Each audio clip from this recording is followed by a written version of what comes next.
Welcome back, everybody, to the Alpha Plug channel, your hub for fight news and pop culture news. My name is Techno, and today I'm here with the one, the only, the Argentinian King.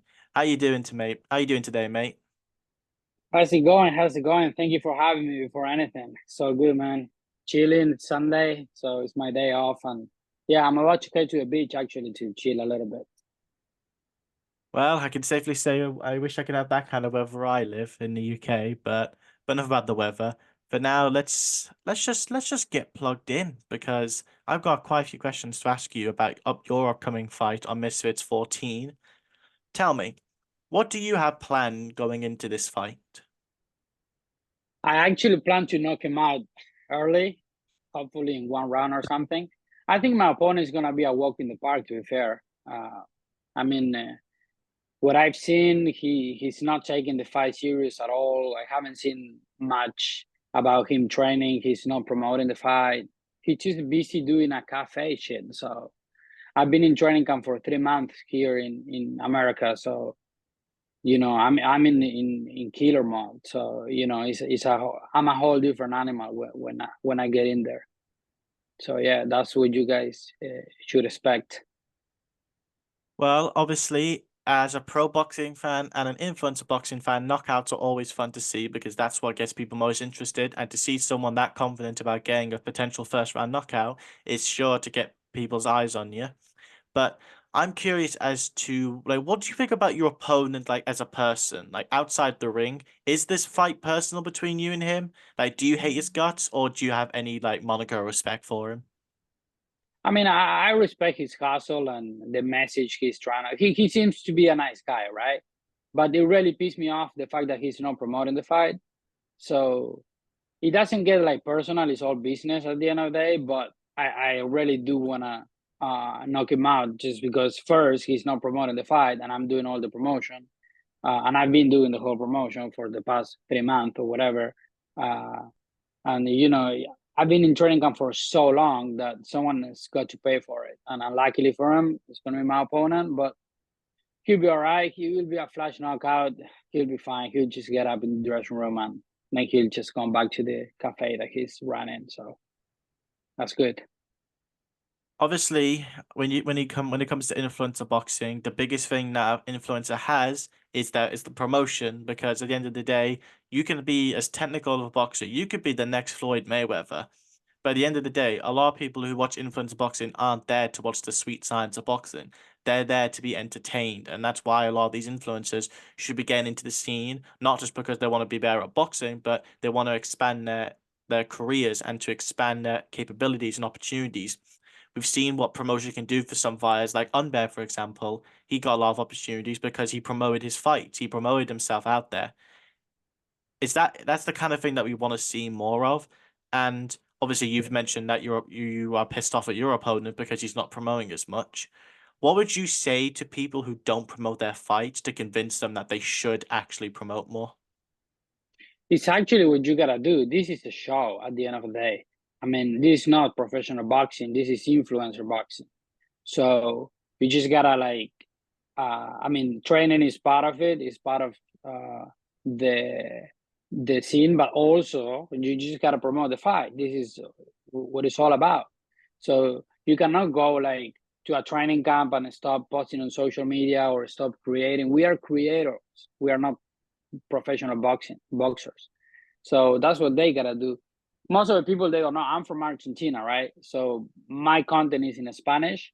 I do have Twitter now where I post just in English, just because of Misfits. Otherwise, I wouldn't have it. But my Instagram and my TikTok are in Spanish, and my audience is from Argentina mostly.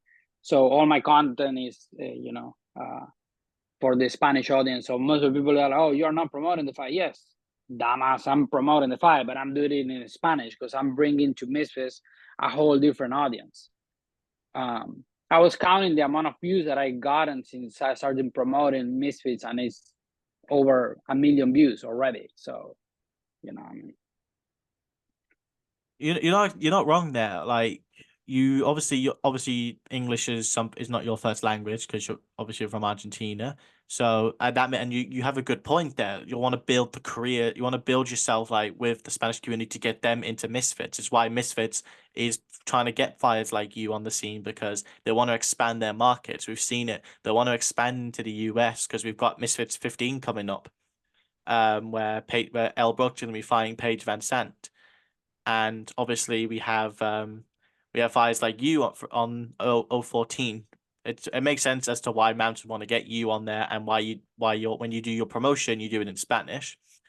But let me I want to get more of a personal perspective.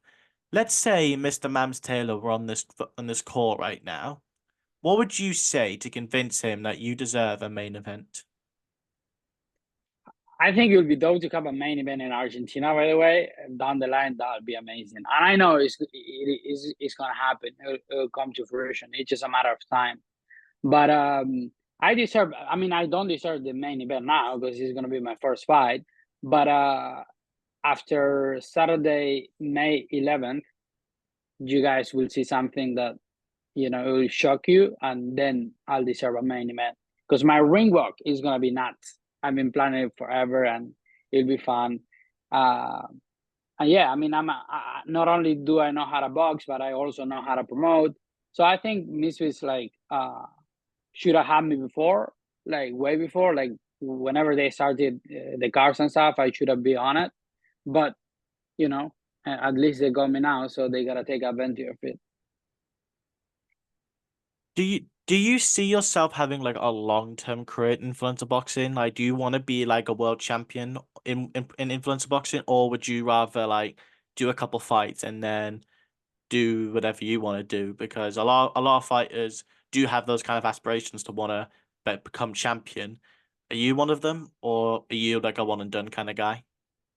Well, for sure. I mean, it's all this tournament is about, right? Winning the tournament to get a title shot. So yeah, that's a goal. But I do see myself in Misfits for a long time. I mean, um, I'm an influencer, but I'm also a boxer. I've been doing boxing for a long time. So I think it's the perfect word for me, the perfect scene, the perfect area. And I do see myself for a long time in Misfits, that's for sure. I've been enjoying in training camp. I've been enjoying the promotion. I've been enjoying every part of it. So why not? When I got the call and I got the opportunity, I was in Melbourne. I used to live there in Australia, and I literally changed my life. And I did not change my life just for one fight. I just saw the longer term. So I was like, all right, I'm gonna move to America to start training camp. All my training camps are gonna be here, and then I'll go back to Argentina because I need to be there as well to promote, the fights and promote myself.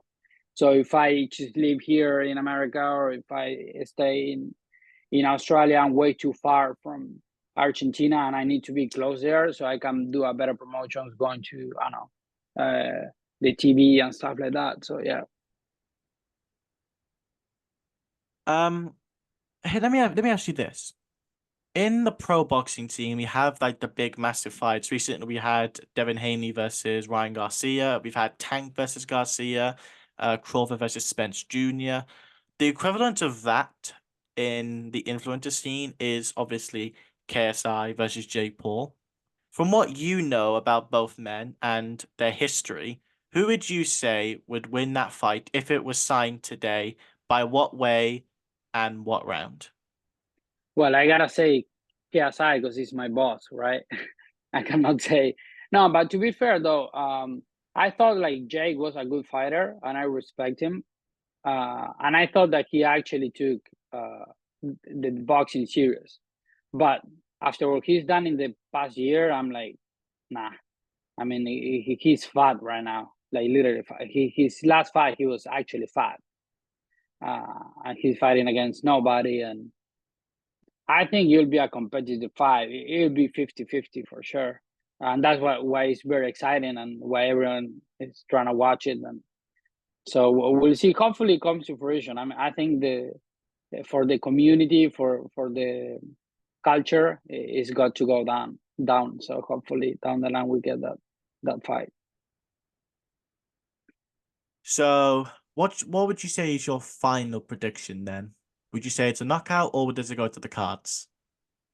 I don't see a knockout happening. I mean, none of the guys ever been hurt in a boxing ring, so I think it'll go to a card, but it'll be a close fight for sure. It'll be very competitive because they also got bad blood, and they'll have a lot of pressure coming into the fight. So whoever handles the pressure in a better way, I think is gonna edge the fight and probably gonna get the win. Yeah, ma'am, she says your boy's not going to win by knockout. Oh. But Nah, nah, we'll see.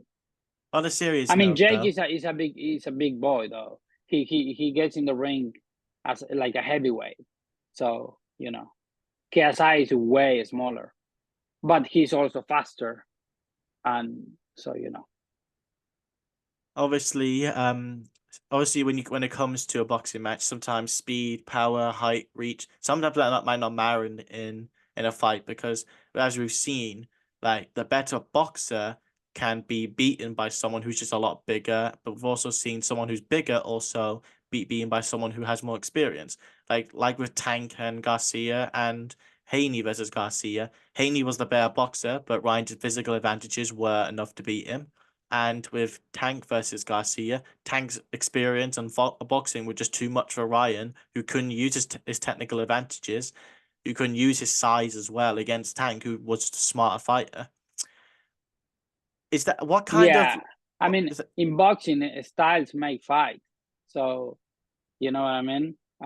Nobody, like literally nobody, besides probably not even Ryan Garcia knew that he was gonna pull this off, and I don't know, he won, and it was crazy, and I mean, like nobody expected that. So styles make fights, and um, whatever happened on the night, there are a lot of many different factors that uh, get into the fight that can affect how you perform.